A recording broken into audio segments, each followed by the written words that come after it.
than you are. Or one student may come in. Okay. Well, this is the first video lecture I've given, so if any of it is unclear, not audible, feel free to ask a question and I can elaborate. For the last decade, I've been working, doing archaeology up in the Illinois Valley of West Central Illinois on issues of warfare and migration. But I did research at Moundville for my dissertation now about 9 years ago. And it's been useful to sort of dust off that part of my brain that holds the Moundville memories because I plan to start working there again beginning this summer. So it's good to have the chance to talk about the region and the site again. I think it's one of the most profoundly interesting and clearly visually spectacular, Mississippian sites in the Southeast and Midwest. And today, the talk that I'm going to give is really an introduction to Moundville archaeology, in particular, the organization of Moundville's residential spaces and its mortuary practices.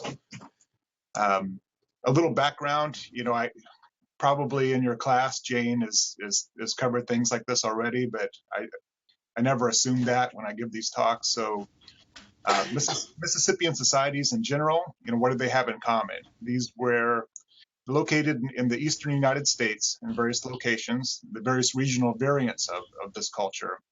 But these were, by and large, sedentary maize-based agricultural economies located in or near river valleys and adjacent uplands due to the fertility of these soils and the importance of agriculture. The towns and villages that were the political and ceremonial centers of Mississippian societies had mound and plaza arrangements, typically on a small scale, but mirroring what many of you are probably familiar with when you think about Mesoamerican cities and towns and political centers. And many Mississippian societies, not all, had some type of hereditary leadership position in place. So those things are what most Mississippian societies had in common. That said, there's a tremendous amount of variation amongst them, organizational variation. I mean, while a lot of Mississippian societies had settlements that were relatively small, with towns that may have had 50 to 200 people, and with leaders that had some type of authority over the ceremonial domain, but may have had their control or ability to influence others was perhaps limited, in regards to day-to-day life. That said, there are these very large and very complex Mississippian societies that represent a minority of society types in the cultural area. In regions like Moundville, the Black Warrior Valley, but also Coquia in near present-day St. Louis, the Etowah site in Georgia, and also Spiro out in Oklahoma, where their magnitude's larger than most of the other Mississippian societies that we know about. And these, the biggest of these, Coquia, had a peak population of 15,000, and it was bigger than London at the same time that they coexisted. And it's just Coquia is just one of three kind of mega sites right next to each other. There's also the connected by residential settlements. There's the East St. Louis Mound Center and the St. Louis Mound Center, also with thousands of people living there, multiple mounds. And those three sites represent three of the four largest Mississippian centers, and they're all adjacent to one another. So Moundville and Coquia were the two largest, but there were even significant differences between Moundville and Coquia. Here, what you see is, in that sort of orange arrangement, is the rectangular depiction of Moundville, the ceremonial center of Moundville, with the palisade wall around it. And that's Monk's Mound from the Coquia site, plopped right over top of the Moundville site. And that's the biggest mound at Coquia. And it nearly dwarfs the entire political center of Moundville. So really a lot of variation amongst these societies in terms of scale and organization. And that's, yes, That's not on display, on the presentation display. it's not. I mean, it's fine, we can still see it, but we're seeing all the side notes and stuff too. I don't know if you can. Oh, okay. Oh, no, But yours is- how about that? Okay, never mind. Never mind. Does that work? No, it did, I didn't know that it would make the screen go. Sorry, I wasn't here when that was. That's all right. Technical difficulties. Yeah.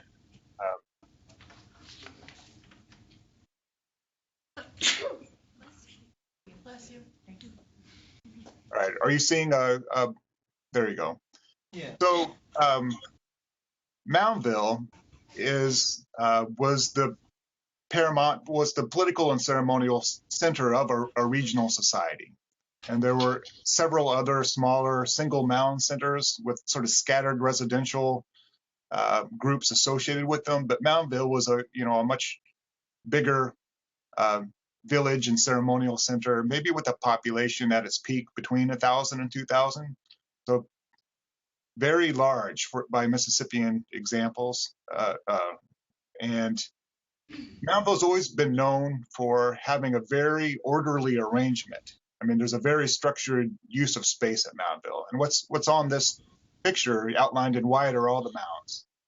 And there are 29 depicted here. There may have been a few more that are now destroyed.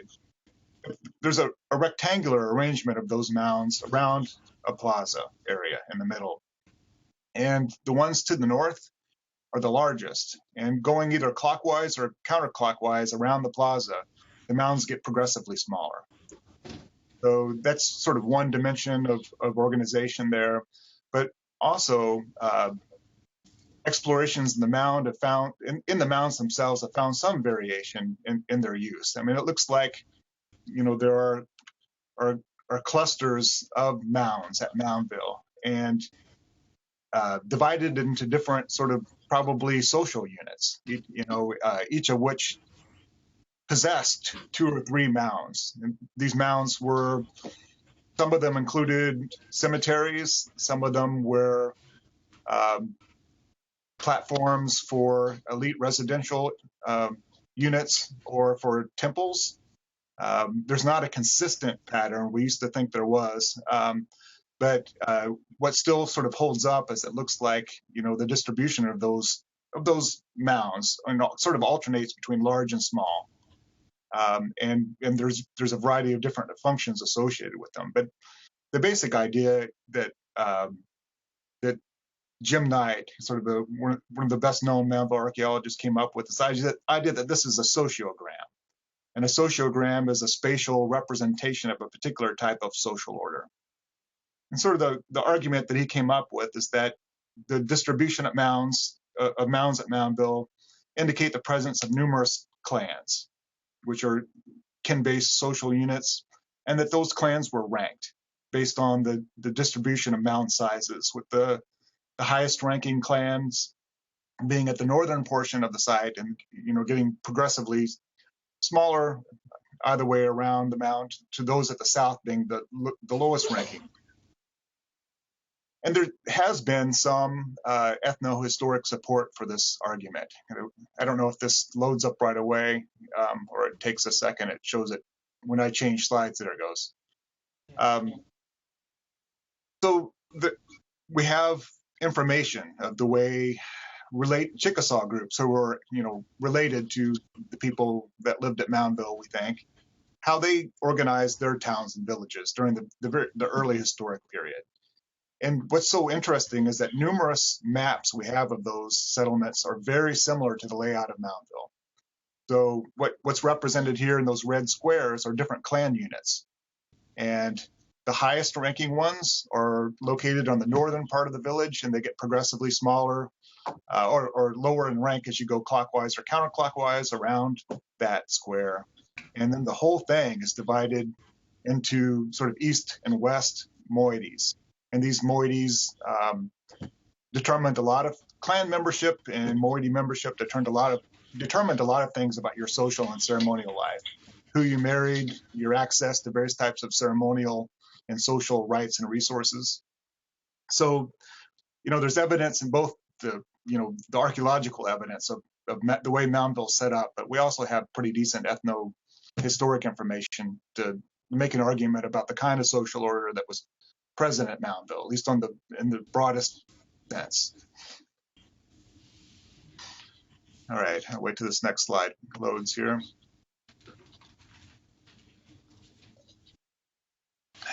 There's a whole lot we didn't know about Moundville, and a lot of that was on the level of day-to-day residential life and also mortuary ceremonialism, and that was the focus of my dissertation. So a couple slides up, you saw a picture of Moundville, a map, an aerial photograph. And going around the mound was a road, a modern-day road that was built in 1939, and it's basically a road for tourists to drive around the site, and you'll see it when you visit. But before they built that mound, they excavated large portions of it. And when they did, they encountered several hundred buildings, hundreds of burials, and other related features, which had never been fully analyzed. Well, it still is not completely analyzed. My dissertation focused on large portions of that. And where I started was looking at the very early residential organization of Moundville. And I was able to sort of plot out the density of architectural features throughout different portions of the road. And what you see here is a color-coded map of that roadway. The darker colors represent areas where you have more houses, and the sort of lighter orange represents fewer houses, and the white sort of squares represent excavation blocks where they didn't encounter any structures at all. And what you can see here is that there seem to be concentrations of houses and other areas that lack them entirely. And that was sort of the first line of evidence, which I began to get some clues about how Moundville was organized in a residential sense.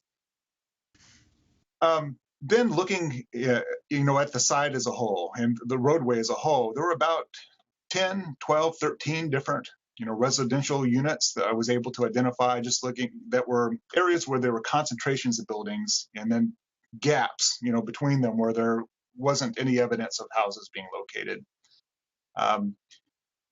There's variation amongst these residential groups, and in some cases the roadway only cut through a small portion of one, but the ones that we had sort of big portions of, it looks like they consist of maybe between 8 and 12 structures, and most of these were small domestic buildings, but there are some larger probably public buildings, which I have featured on this image. These are sort of common additions of these small-scale residential groups, and they may have been ceremonial buildings for the sort of kin groupings that comprise these residential groups. They may have been, in addition to being sort of ceremonial public buildings for that kin group, they may have been a place where that kin group leader lived, or sort of the highest-ranking family in that group. Sometimes these structures were arranged around a sort of open activity space. Sometimes they were distributed in rows and there wasn't an obvious activity space, but then also present in most of these residential units was evidence of a small cemetery. And that's what I'll end up talking about probably the most here in a few minutes, because that's what Jane says that you folks are interested in. Here's kind of a close-up of those larger public buildings. And these are, several times larger than a typical building. And sometimes they have sort of special pits inside of them, or they're unusually rectangular and long in shape than a more typical square domestic structure. One of the really interesting things about these residential groups is that Mississippians didn't always live like this.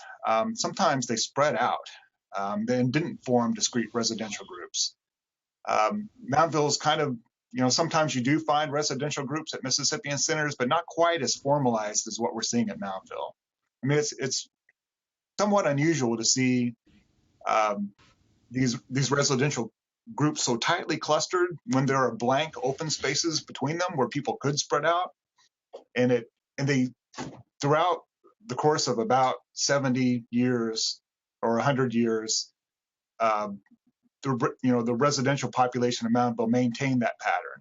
They rebuilt their structures over and over again in place. They didn't spread out. They were so concerned about maintaining the use of those specific spots at Moundville that, what you see in this picture are a number of superimposed fireplaces or hearths on the floor of a house. And basically, this one house got rebuilt about 8 times. And a house could last maybe 10 years. You're looking at 80 years of occupation, multiple generations. And they're just sort of moving the house over inches, and barely moving the hearth, just sort of rebuilding it in place over and over again. This suggests a very strong association between these residential groups and particular spatial portions, locations at the Moundville site. And it's something I'll talk about a little bit more as soon as the next slide pops up. But, why did space matter so much at Moundville? I mean, it really goes back to Jim Knight's argument that Moundville was a sociogram. It was organized as a kind of a spatial map of a social order. And that seems to be carried out both on the level of these clans, as represented by the distribution and sizes and uses of mounds, but also these smaller residential units, which probably represent sub-clan kin groupings or lineages. It's hard for us to say archaeologically exactly what the occupants of Moundville got out of their membership in these groups. But what we do know is their membership was really important. And again, looking at the ethnohistoric period and information, groups in this area, what they got out of their membership in these groups was, clan membership or moiety membership corresponded strongly with certain types of, ceremonial rights and obligations and resources. The ability to marry a spouse, you had to be a member in a particular clan, and then you married outside of your clan. But on a subclan or a lineage base, those were the sort of groups of people who worked and lived together on a day-to-day basis. They're the groups that were typically associated with the ownership of farmland. So this was a really important sort of functional group, not in the theoretical sense, but in the sense that these are people living together, working together on a day-to-day basis, pooling resources and labor.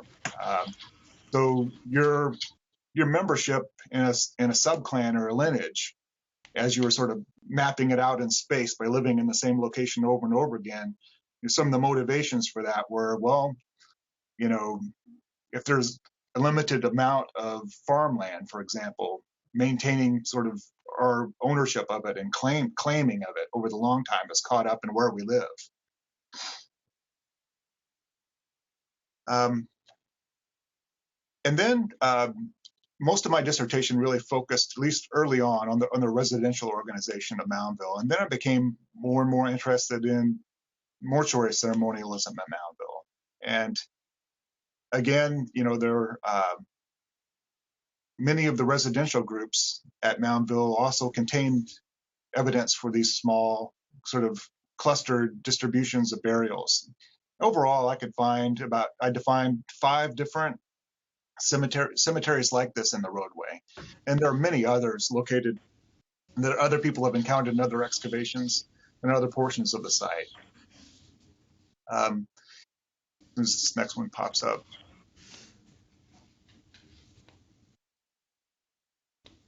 All right. So what do these look like? Well, they look like small, highly clustered, often rectangular or rectilinear distributions of burials that are oriented often in the cardinal directions. And this really struck me as unusual, not that there are cemeteries, but that the distribution of burials was house-like in formation. And it led me early on, at least, to the idea that some of these cemeteries were located inside of buildings. But that turned out not to be the case, which I'll talk about here in a minute. To begin grappling with, mortuary ceremonialism in Moundville, I had to start paging through the old excavation notes. And the maps were done in 1939 and 1940 by an out-of-work engineer named Maurice Goldsmith. And he made these excellent maps of the Moundville roadway excavations, which included the cemeteries and the burials. And each burial was sort of mapped out, and all of the associated artifacts were identified in place. And later archaeologists like Paul Welch, Chris Peebles, and Ben Stepanidis analyzed mortuary furniture as part of their research at the site and their dissertation and post-dissertation research.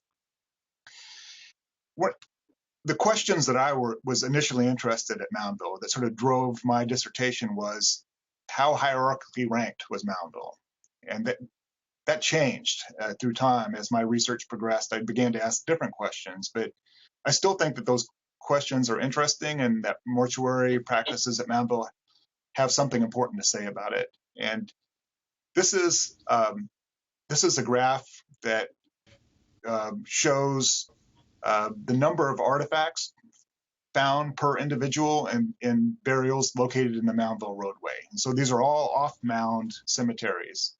And you can see that most people are buried with nothing or one artifact. But there are a few people that are buried with 3, 5, and 6 artifacts. And that pattern that kind of fall off curve is a pattern that has been interpreted by other archaeologists as evidence for some type of status differentiation in a cemetery. The fact that some individuals are buried with many more artifacts than others. So to explore that further, I mapped out those roadway burials into what's called a Sherritt diagram. And the Sherritt diagram is really visually useful in that you can look at the distribution of the demographic profile of a burial population in terms of ages and sex, and then look at the association of various mortuary furniture with each individual. And what that revealed is that there was a strong and age and sex-based association of certain types of artifacts. I mean, overall, men were associated with more artifacts than women, and the people who had the most artifacts in these cemeteries in the roadway were the oldest men, the few that lived that long. There's one fellow up here who's over 50 years of age, who's buried with quite a lot of elaborate artifacts. And that's very different from the vast majority of individuals that were buried in the Moundville roadway in these off-mound cemetery locations. That pattern suggests a pattern of achieved status. So whenever you have a kind of a pattern of social ranking that is strongly correlated with age and sex, it's not something that's assigned to a group of people across the board at birth. You're not born into a certain kind of status, though it doesn't preclude that possibility. This pattern that we're seeing here is these off-mound cemeteries, seem to have been associated with achieved status. That said, it also looks like, or at least there's some preliminary or patchy evidence to indicate that there was also a level of ascribed status at Moundville. And that is a little fuzzier because the excavations that we have from the mounds, the cemeteries that are most likely associated with the political and elite at Moundville were done. Those excavations took place a very long time ago. They were not done very systematically or reported very systematically. But if you look at C.B. Moore's report, the fellow that excavated a number of these cemeteries, there's kind of a laundry list of mortuary items that are associated with individuals that are listed. And some of the descriptions are better than others, but gosh, some of the mound cemeteries, almost every individual looks like they're buried with something. And it's items like freshwater pearls or copper ornaments or ritual greenstone axes, and sometimes multiple items. And again, it's hard to make a quantified pattern. I wish that I looked into this years ago. I wish it may yet be possible for somebody to do this, that they look at the records a little more than I did, but it was difficult. It was enough to say sort of qualitatively that there's a difference there in between certain mound cemeteries and those in off-mound locations. What hasn't been done, and what Jane may be having you do, is, or not, is make systematic comparisons between different roadway cemeteries to see if there are detectable status differences, or just differences in general amongst those cemeteries. Y'all with me so far? Yeah. Okay. Any questions? Okay.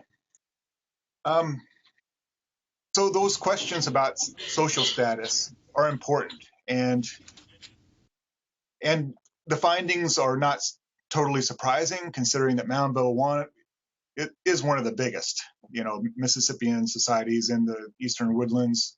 And for a long time, archaeologists have argued that it was, politically complex. It was a hierarchically organized society. So mortuary patterns do indicate that. But the questions that people are asking now through analyzing mortuary data is not abandoning issues of power, but it's asking, we're beginning to ask additional questions from the mortuary record, that things that about people's social organization, about their religious beliefs, about gender, that interdigitate with issues of power and politics. But in the old days, when I went to grad school, most of what we thought about in big centers like Moundville related back to chiefs and control and elites, and how hierarchy was created. I'd say the first really interesting thing to say about Moundville cemeteries that transcends the simple question of hierarchy is that, when do they date?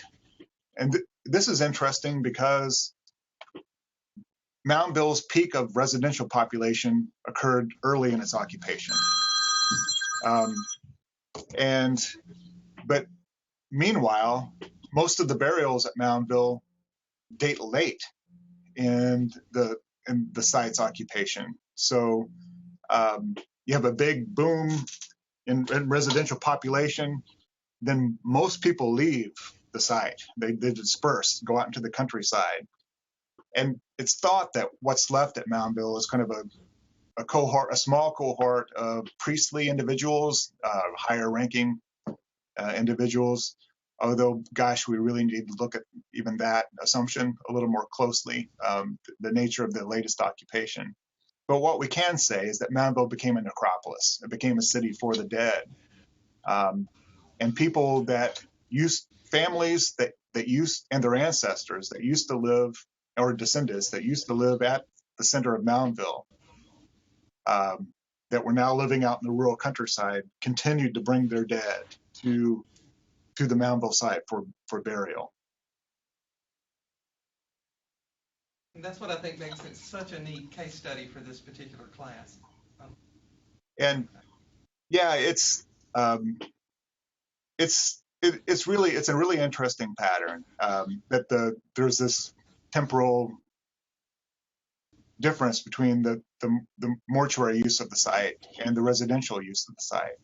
That said, there are strong similarities between the spatial uses of the site during those two time periods. So if you look at this slide, you can see that the top slide that I have there maps out cemeteries. Those small little rectangular or ovals there are burials and cemeteries, but you can see they're located in the same places where what we now know are the early Mississippian residential groups. And I had, for quite some time, until I went through and used data that was generated by Ben Stepanidis to plot out the distribution of burial, when individual burials dated. I thought that the cemeteries must be located inside of houses, because why else would they be rectangular? Some of them are actually the size of houses. but they're later. I mean, the artifacts that are associated with them are late, and in every case, they're superimposing the houses, the wall trenches, and the house floors that date to the early Mississippian period. So it really appears that these locations, even after people stopped living at the site, the Moundville continued to be used as a sociogram. I mean, but just in a different way. These kin groups came back to Moundville and buried their dead, still claiming these sort of traditional places where their ancestors lived. And certainly, initially, some of these families once actually lived there and then moved out into the countryside. Here is, should pop up in a second, is a map, an excavation map of one of these cemeteries. You can see, an early Mississippian house with a kind of a messy rectangular arrangement of burials, and they're clearly superimposing, the wall trenches and floor of this building.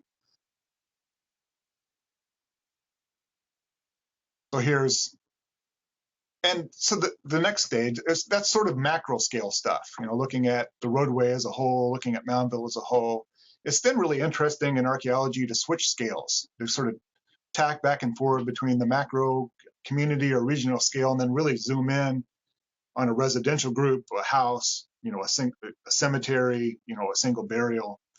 And so what I have left here primarily is that I'm looking at this particular cemetery in terms of the dating and the mortuary treatment there, and who comprised it. And what's interesting is that most of these burials, individuals in the cemetery were extended, fully laid out individuals, but there are a number of bundle burials. And when we find bundle burials in the archaeological record, this probably indicates that burials that are secondary in nature.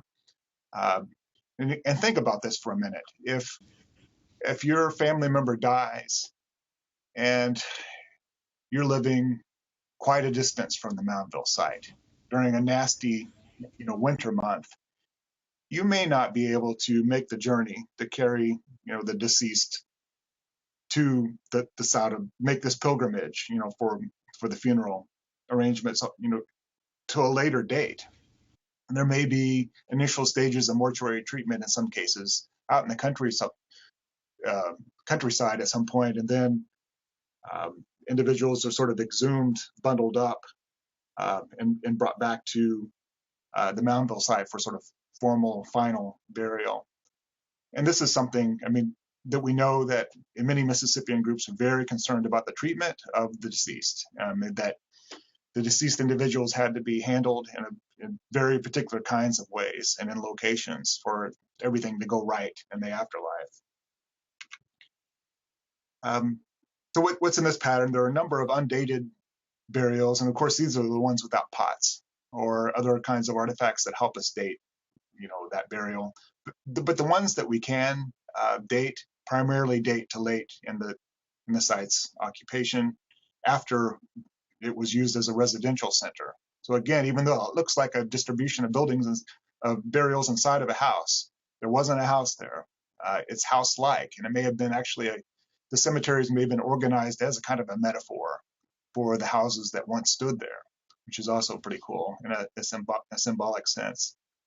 But you can see right in the center of that cemetery is one kind of pinkish red burial that dates to the Moundville 1 period, the very tail end of the late Moundville 1 period.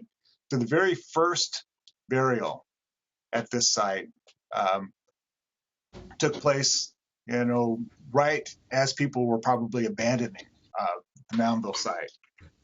And as it turns out, that's the burial of that one individual in the Sherritt's diagram that I showed you that was buried with the most stuff. And this is an elder. There's probably a high-ranking lineage head, a kin group leader of some kind. He was buried with the greenstone spatulate celt, under his pelvis, a couple gaming stones or discoidals, a bone hairpin with a marine shell bead, and a pot.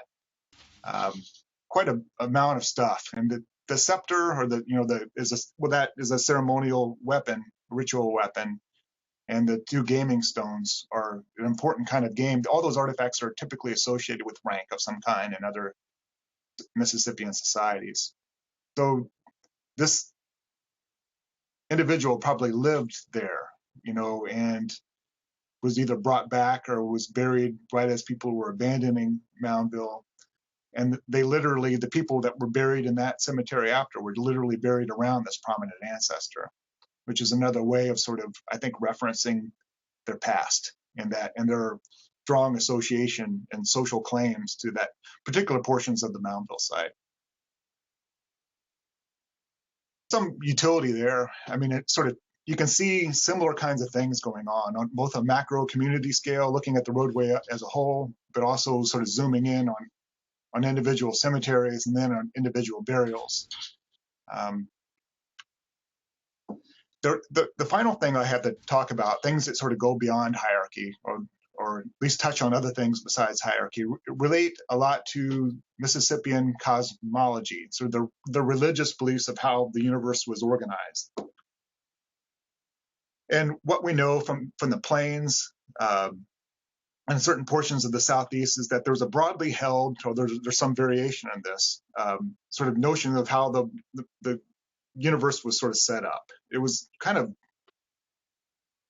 of pot-shaped in some sense, and that there's sort of a bowl-like bottom that comprises a lower world below this one that's filled with dangerous entities like the serpent monsters called the Uktena.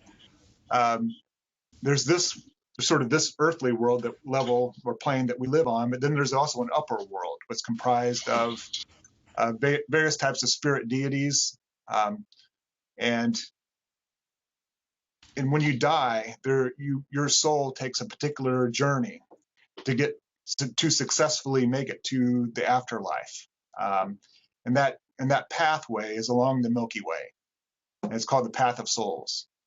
And what we're getting, the people that are a lot smarter than me that have looked at the iconography from Moundville, from the kind of collective symbolism that we see associated with the mound's late use, when it became a necropolis, is that imagery is associated with the Path of Souls in a way that a lot of other Mississippian centers were not.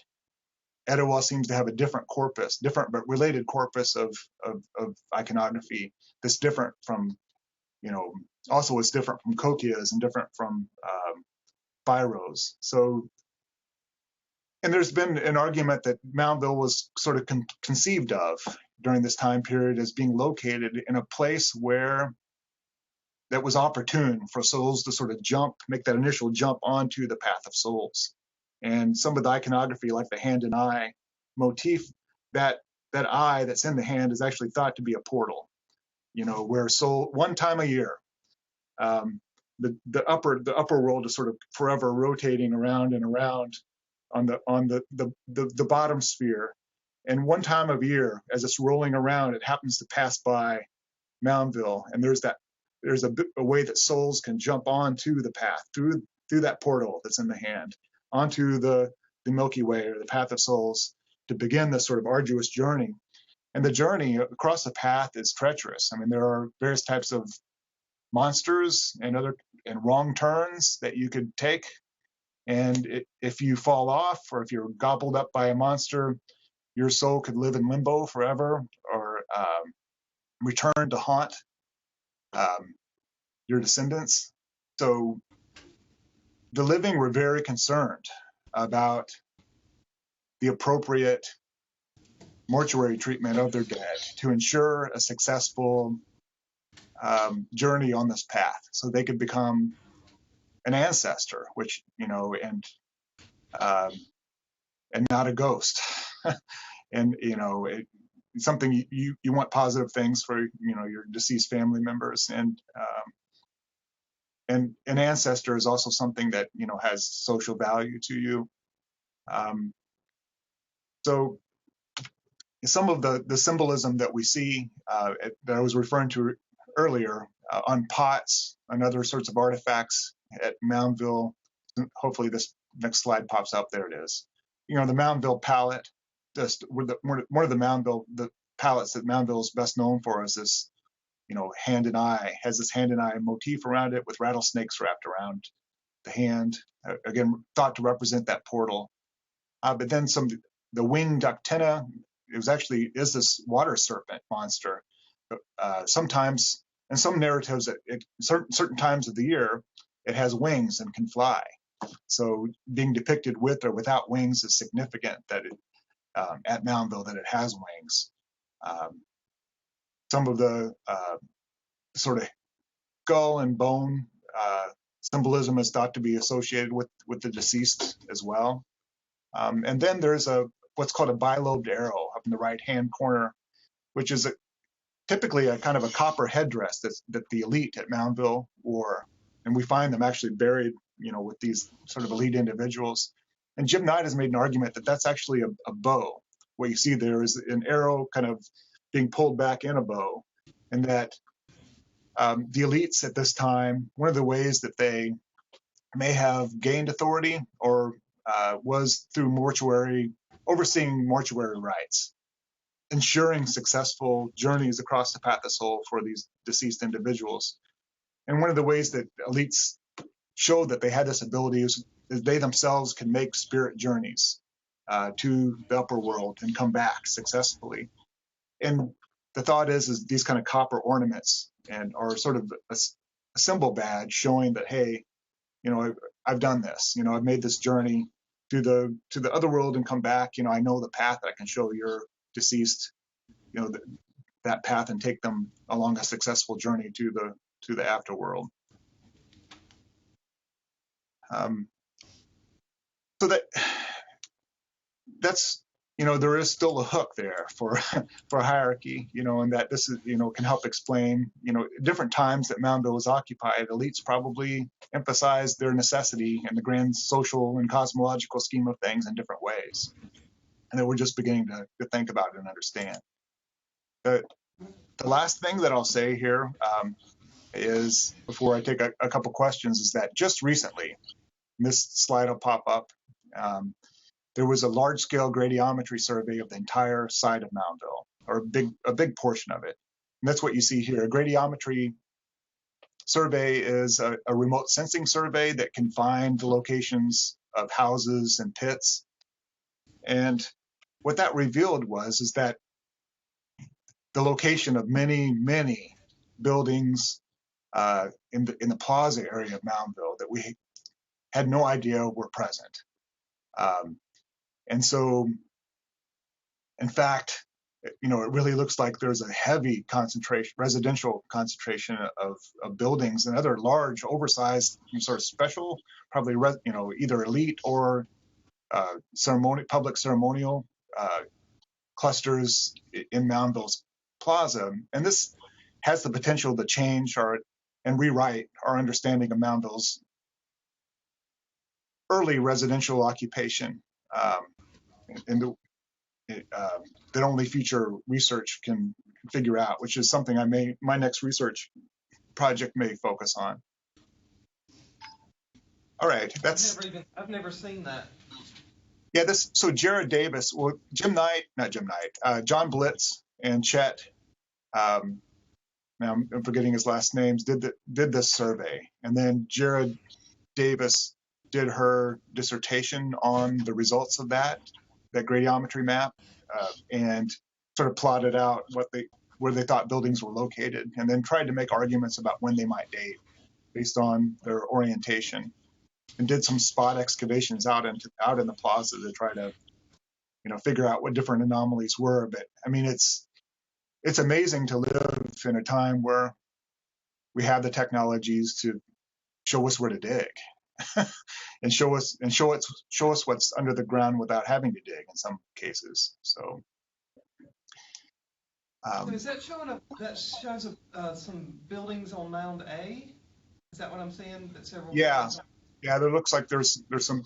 It should pop back here in a second. It looks like there's some buildings on some of the mounds that have been identified, and I don't know what the current status of those kinds of excavations might be. I mean, these things all have to be ground truth, to prove that they're there. But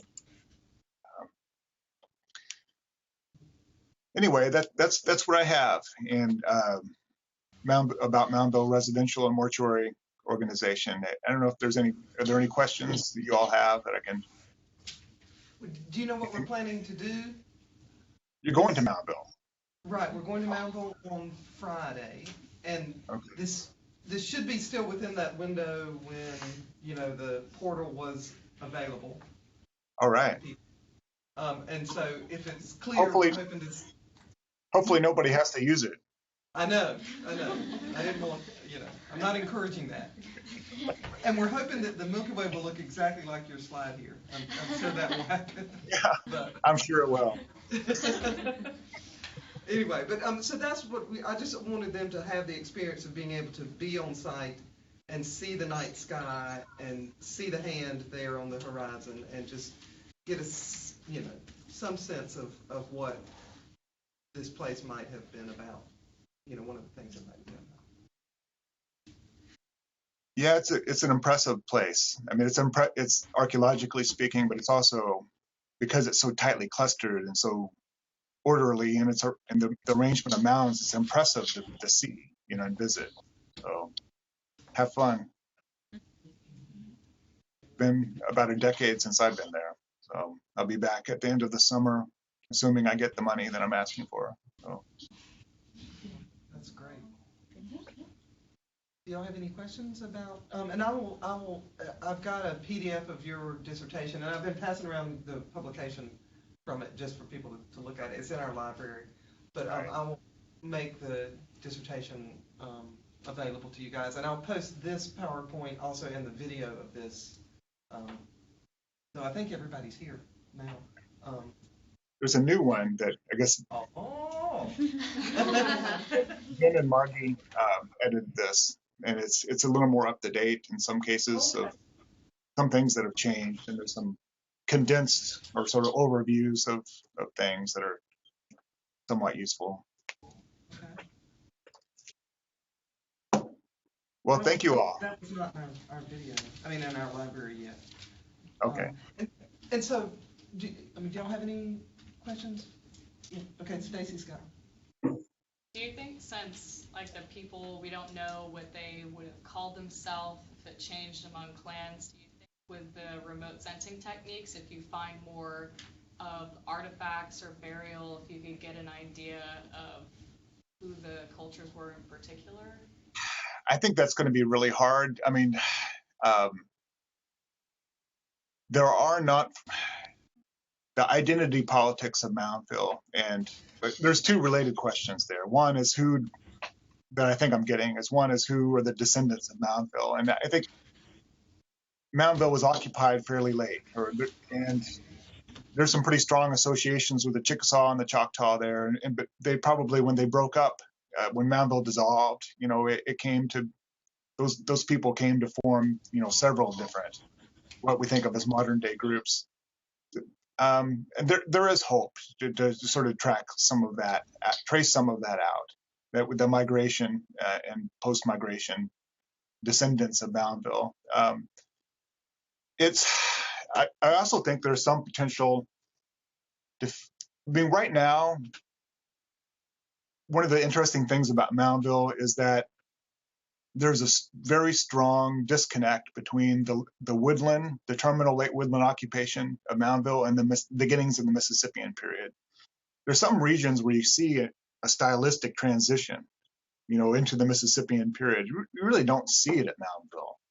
I mean, it very well could be the case that there was people outside the region that moved in fairly large numbers and set up shop. And it could be that they lived alongside locals. It could be that they came from multiple locations. But doing stylistic studies of the pottery, looking at the presence and absence of non-local wares, I think there is the potential there to sort of tease out some of that, the sort of the early history of Moundville and where these groups came from, and and maybe some differences between the different clan units in terms of their ancestral histories. There doesn't seem to be, one of the things I was kept hoping for when I sort of could see the clans and the sub-clans, and is that there would be maybe some clan symbolism. You know, maybe this group had more frogs, you know, symbols, and this group had more antennas. But and Chris Peoples used to think that was the case, but when I look back at it, didn't see that that kind of totemic expression of clan membership. So it's a complicated thing that you know, there is potential to focus on. I mean, if archaeologists got the permission to do DNA analysis, there's potential, or biodistant studies. Look at the sort of dental patterns from cemetery to cemetery to cemetery. That might give us a better insight. Are these cemeteries comprised of biologically related individuals? You know, do we see more variation between cemeteries than within them? So that may be another route that has potential to get at these issues. Awesome.